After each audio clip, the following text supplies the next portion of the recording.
The Strangers, Chapter 1, directed by Renny Harlin, stars Madelaine Petsch and Froy Gutierrez. After their car breaks down, a couple driving across country to begin a new life in the Pacific Northwest is forced to spend the night in a secluded rental where they are terrorized by three masked strangers. Having The Strangers now being a franchise certainly feels weird in today's climate. The first movie came out a total of 16 years ago, and the fact that we're only getting to its third installment now is definitely, well, strange. But it's not too shocking, as this movie has marketed itself as a prequel to the first movie, which means it's essentially a fresh start. Does this fresh start begin strong? Well, let's find out. Performance-wise, this movie has some decent enough acting in it. Madelaine Petsch does a good job of conveying the scope of terror her character is in. Near the start of the movie, her character will have some cringe exchanges with her co-star, but that's mainly down to the screenplay of the movie. Honestly, the movie mainly hinges on the two main performances. However, it's not the performances itself that is the main focus, it's more of their characters and the actions of their characters in the movie. So I feel like it's something I want to focus on more, because I feel like I'll just end up repeating myself by saying, wow,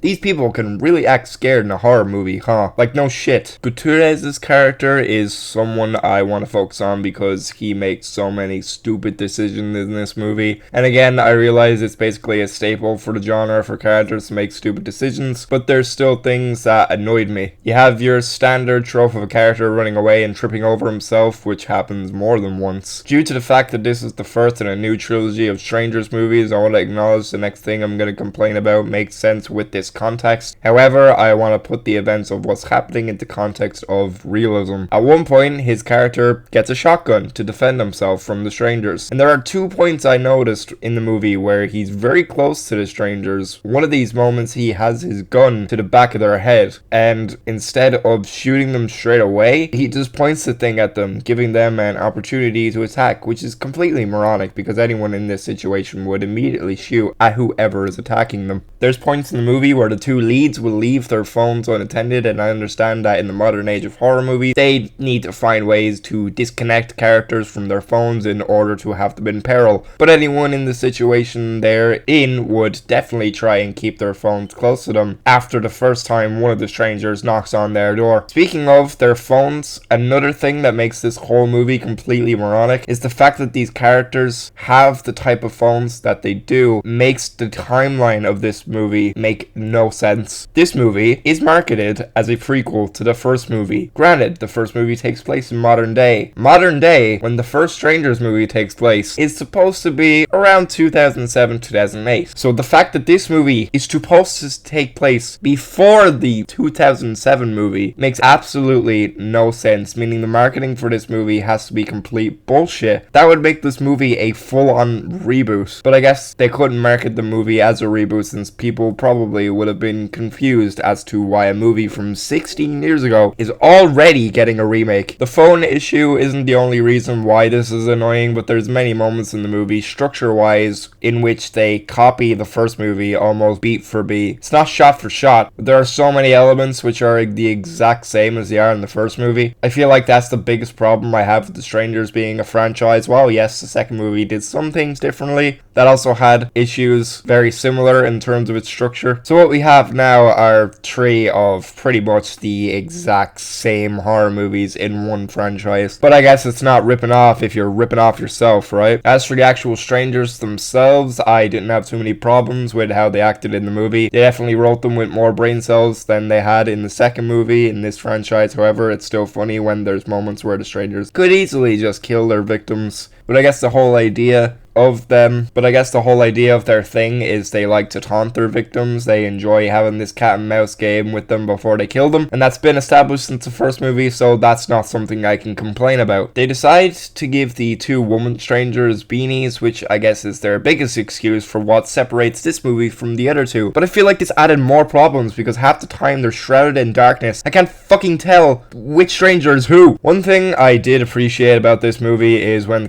characters are outdoors. The whole forest that surrounds them is covered with this really thick fog, and that added a good deal of atmosphere to the movie. I wouldn't consider myself to be a big fan of the original, but what I appreciate about that first movie is that it was also really good for its moments of creepy atmosphere. There's some really tense moments in that first movie, and it's done well, but there's basically none of that here. The only aspect of good atmosphere is all this fog. Another aspect I liked about the movie was that there was some pretty decent song choices scattered throughout it, but honestly, that just boils down to a personal taste thing. Just because there's songs I like in this movie doesn't make it a good movie in the slightest. This movie is filled with jump scares, every single one of them of which you can see coming a mile away. And I know it feels like I say this for every current horror movie I review, but my god, they're so incredibly predictable here, and none of them are any good, which adds on to how badly they're executed. The pacing of this movie is done really poorly as well. This movie sits at just an hour and a half, and somehow when we get to the latter half of the second act of this movie, I'm already waiting for it to wrap up, which isn't a good sign when your movie is set to be 90 minutes long. Overall, I think this movie is incredibly unnecessary, and obviously it's only made to make money and to milk another horror franchise. I'm genuinely shocked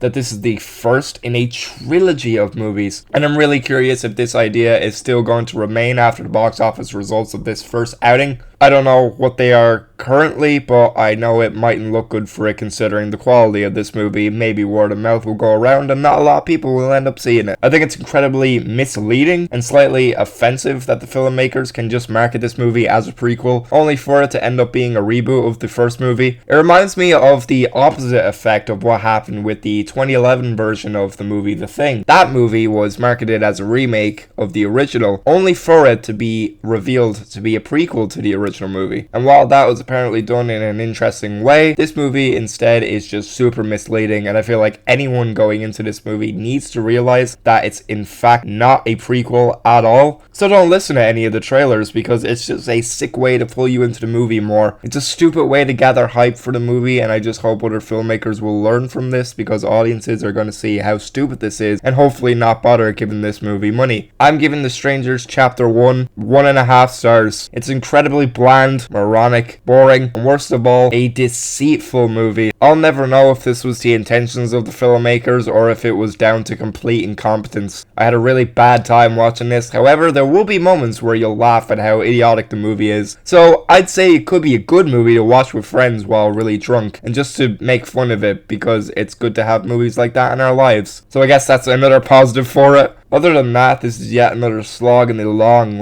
list of really bad